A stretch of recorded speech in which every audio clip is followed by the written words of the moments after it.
At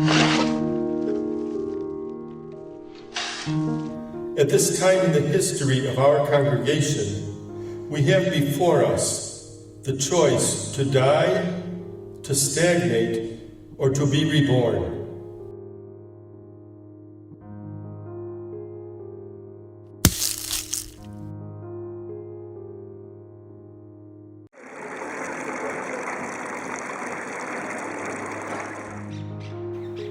A few years ago, I received a new obedience to join the international community in OMISA Province, whose mission is to animate the Oblate charism.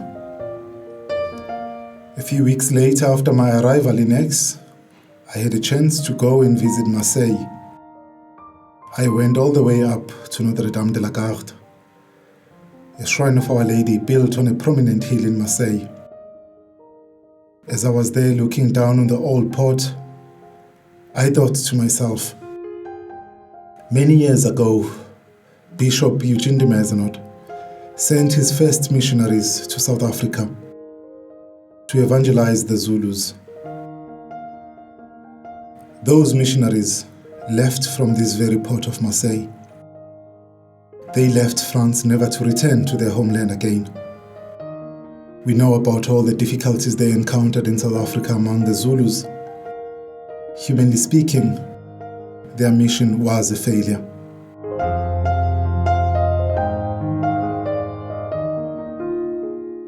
And this is how the seed of the charism was planted in this part of the world. How vast the field.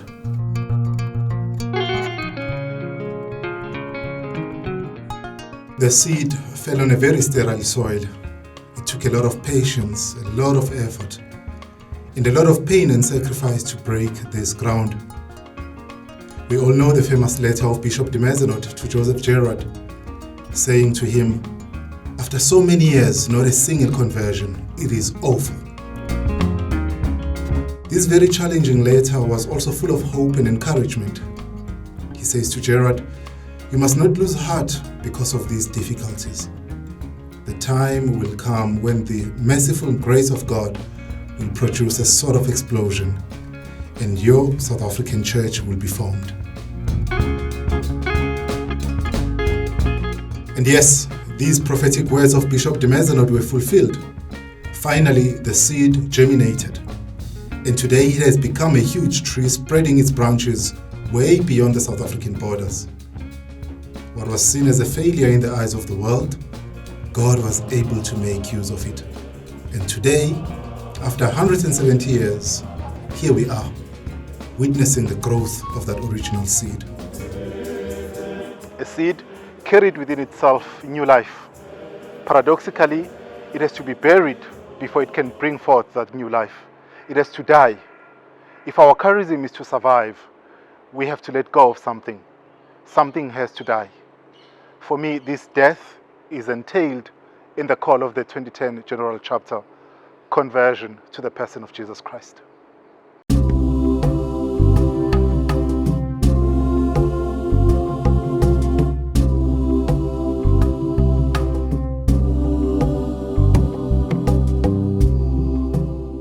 Conversion is the only path to revitalization.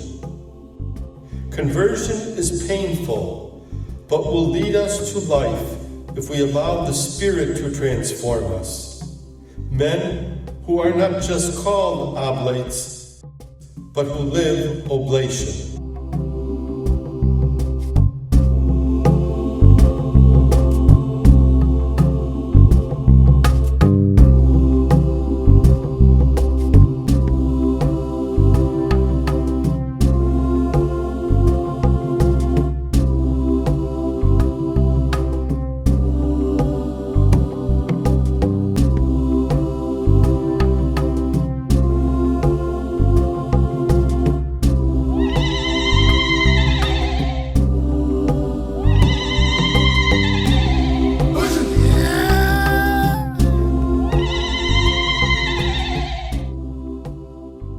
And so we have been inspired by the choice of this province, the choice to be reborn.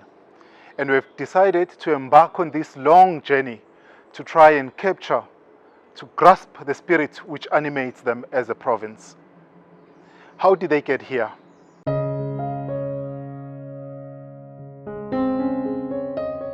In the spring of 1850, the Holy See approached Bishop de Mazenod, who 35 years earlier had founded a religious congregation to which Pope Leo XII gave the name of Missionary Oblates of Mary Immaculate, to send his Oblates to South Africa.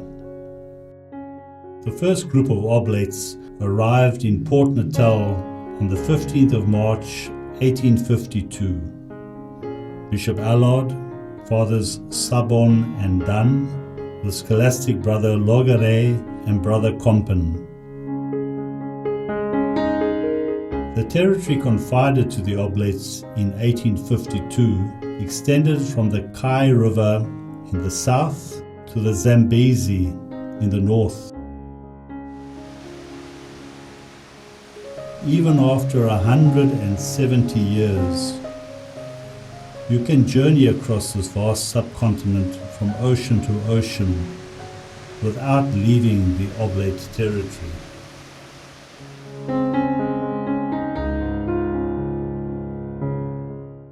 Members of this new province have generously shared some light with us concerning their experience of this long and beautiful journey of conversion and renewal. That 170 years ago, the seed of the charism was planted in our shores. And a few years ago, Oblates in South Africa have made this radical choice after a long journey of reflection and renewal. How did you arrive at this choice? At first, I thought, hey, this thing is not going to work. So as a kind of a personal experience, when we came for our orientation as provincials, we started right from the beginning to talk about it among ourselves. I remember there was the provincial of Lesotho, Father Pamula, Father Vuzi Mazibuko, and myself who were present here, and we started discussing this issue. And then later on, Father Kens, the late Father Kens was there, and it was, at the beginning, it was not so easy because, you know, we had to find time, but then we found many opportunities in the process of when we had our IPC meetings. It was always coming. Were there some resistances? There were some resistances, but when we looked at the statistics, because we had to involve the people who could help us with the statistics, Father Ntlantla Nkosi did a very good job in the process, and it was shown that most of the people were open to the restructuring, but it was just how to do it and when to do it. During my term of office as provincial and central province, Father Peter Galloway was provincial in what is now the Northern Province. And the two of us together, we drew up the first programme and had our first meeting to amalgamate the three provinces. I was anticipating this 11 years ago. It was supposed to have come to fruition in 2008, and then it fizzled out. So when it was regenerated and under the pressure of the current general administration, I was very pleased.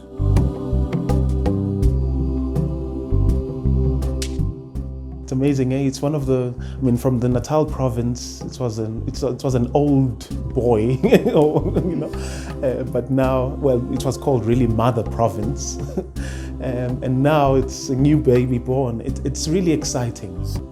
When I joined the Oblates, I heard of things that were falling apart in different provinces. But now it's to see all the provinces together here at this Congress. It's amazing to see how people are relaxed as brothers, enjoying the Congress, laughing at each other, enjoying each other's company. You know, everyone is so positive, and everybody's so into it, and that really provides some exciting things for the future Oblate life in this part of the world. The new developments, and especially with us when we're gathered, all of us together like this, it just feels wonderful to be an Oblate, and you feel you belong to a family. What makes me happy as an Oblate, it's sharing my work with my fellow brothers Like this week, we are together, sharing our experiences, our lives, and so on. Makes me happy to say I'm not alone. I've got brothers who are in this together with me, supporting me, sharing my life together with them. I feel it was high time to reconstruct the identity. I'm saying that because we were Oblates, all of us, 3 provinces, but you could tell that this guy's from Joburg, this is from wherever, you know. So we needed to consolidate that to have one identity.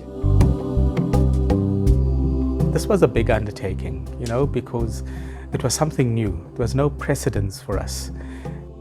I wasn't afraid of it. I might have been a bit anxious. We were prompted by the central government to have written plans. And so we produced written plans and we kept to the plans. And that's the amazing thing. We knew almost step by step, we could foresee this is what needs to happen. And I realized we had to keep many different aspects going at the same time. So there's a lot of complex systems thinking in making sure this all happens.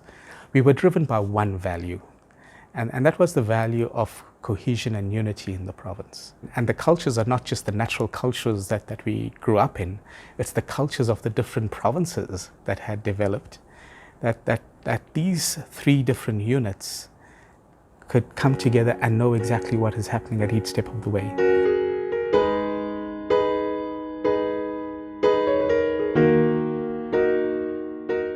Unity, family spirit, cohesion is nothing new to us as Oblates of Mary Immaculate. We find this many times in the writings of our beloved founder. He speaks often of the family spirit which must reign among us. We all know about the famous phrase, "We are the most united family on earth." In the first letter that Eugene de Mazenod writes to Father Tampier, he highlights the importance of unity. He says to Tampier, "Happiness awaits us in this holy society that will have but one heart and one soul." Article number 3 of our Constitution and Rules reminds us of this value. It expresses the most characteristic trait of our charism. An oblate is to be a man of community. The Lord's presence in the midst of today's oblates is what constitutes the bond of our unity. We are brothers to each other through Jesus Christ.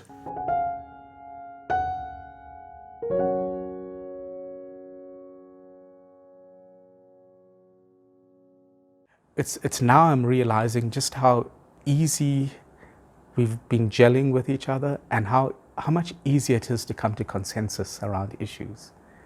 You know, we would debate and we feel freer to just share our views, even if they're different. We share our views. What is really at the heart is community life. To look at how people interact with one another, how people learn to trust one another, learn to be open with one another, learn to build the real bonds of community. You know, you look at the dinner table and the camaraderie that's there and the openness and the sharing. I think we may struggle in many ways, but we are getting community right, and that is a fundamental pillar that is going to help the province go forward. The beauty of it all is we realize that we are all Oblates in South Africa. Before we were all in South Africa, but in our own little kingdoms, so to speak. But when we realize the bigger picture, that we minister to South Africans, I think that's the beauty of it. That's the beauty of it. It does not divide us. It's full of support amongst ourselves, especially staying in a community. I've never stayed by myself all alone. 6 years now, I'm always in a community, a small community as well as a district community. And we are willing to support one another. We are never alone. I think there's a tremendous positivity that people are coming together to try and recognize that there's a greater ownership of the responsibilities that the province has. And that collective responsibility that people are showing, I think, is a positive sign. And I'm very happy to see that. Yeah. We've had to make hard decisions, and not everybody's been happy with those hard decisions. But nevertheless, we've had to make those hard decisions in order to lead the province forward. Family spirit, united by the bonds of charity, is indeed a value to be rediscovered. This value will certainly carry us forward in this journey of rebirth. And I think what we're experiencing in our province now is that we've gained a lot of brothers. You know, there's just a great fraternal sense of being with each other, of appreciating each other. So in promoting that, we also put a high value on communication.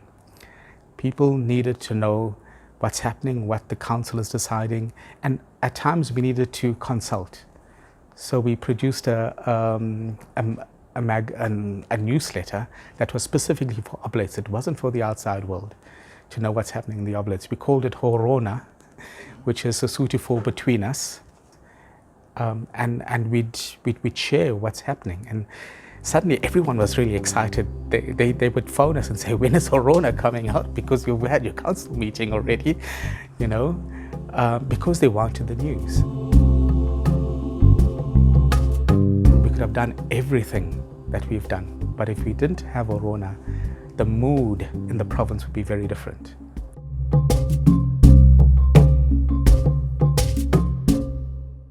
I'm positive with what I'm seeing, but the question is still saying where to from here.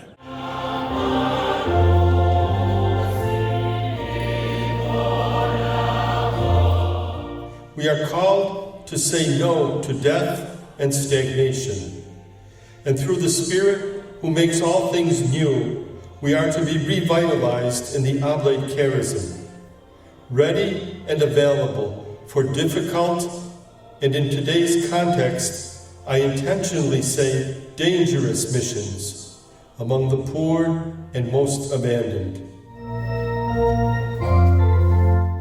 The role of the Oblate, I think, Church, is that we need to be more clear about our role as a religious, missionary religious congregation working in the local church. It's not about surviving, it's about living joyfully the faith and our vocation, our charism, where we are, regardless where we are. We always can do much good work and do the best because we are not alone. We are always in a community with other brothers. It requires a lot of openness. And at the same time, I think it requires risk-taking.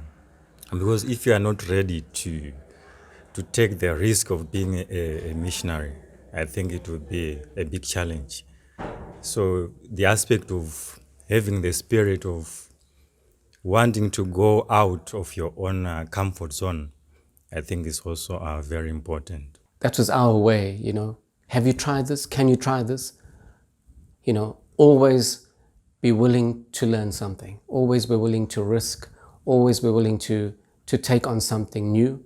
That's how the Holy Spirit works in us. I have great hope for the Oblates in this part of the world to live our charism more authentically and fully, and to serve the people with the genuine love of the Lord, to help people experience God. We have to be relevant, and as Oblates, we have to be relevant, and we have to find the faces of the poor. We have to find the people that Eugene said we should go out and touch their lives. We are sent to these people to bring them hope. We are sent to these people to help them to discover who they are, as Eugene says, in the eyes of God. Don't be afraid. Don't be afraid of letting go. The first thing to realize is that we're all Oblates. Yes, we are Oblates. Our charism as Missionary Oblates of Mary Immaculate is so beautiful. It is a treasure that is meant to be shared. I certainly believe that. I really do. Because the thing is that as the dynamics of society change, as the church changes, we change as well. We're still valid. We're still needed. Oh, I would never ever say we should die out. I mean, I do believe we have a need to be reborn, and I have a real sense that we are in many ways being reborn. We, the friends of Jesus, gather around him, rejoicing to be together.